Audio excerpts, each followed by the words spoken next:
To what purpose cometh there to me incense from Sheba, and the sweet cane from a far country? Your burnt offerings are not acceptable, nor your sacrifices sweet unto me. In case you were wondering if I get obsessed by the same concept for a while and then completely forget about it, yes, this was the third one I did on calamus.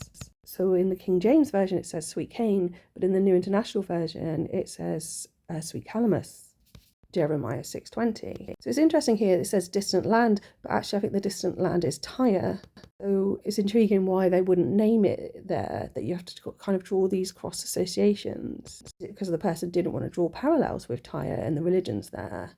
There are definitely multiple references to the incense and offerings, etc., particularly in relation to the goddess Asherah before that was written out. So at the bottom, I feel like that's a blue head looking off to the side, which also looks quite leaf-like, and it's got this beautiful pattern inside. It ends up looking a bit like someone with their arms raised, the left hand doing that bull symbol, or mudra, and then something in the sky.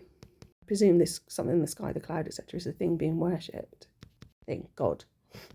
So there's this face looking off to the side, but it's got this beautiful pattern in. I think on the left looks a bit like a butterfly, two people in purple at the top, and then these random squiggles going off up onto the right arm.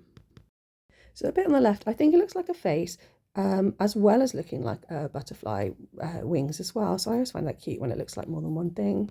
Possibly a body of something down the bottom with a female figure in. I kind of like these squiggles. I just kind of went over the shapes that were already there. So right at the top, it looks a bit like same. It could also be Sam with a squiggle at the end. I didn't intend to write my name.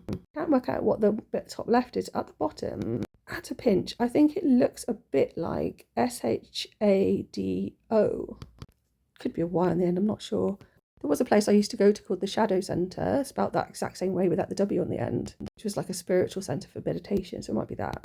So the object in the sky, the cloud, whatever it is less distinct. I see less figures in there. Possibly a light blue face in the middle with some symbols around it. I can see a figure right at the top there with like a blue head, a pink kind of scarf going up in there. So that's their body in the light blue, the dark blue leg. I can't say that I can see a particular face or anything. Maybe a cat sat right in the middle, just before the edge there on the left. But overall, I like this. There's definitely something to this calamus malarkey. I think this was the last one that I did on that topic, but you can never be sure. Thanks for listening. Please like and subscribe.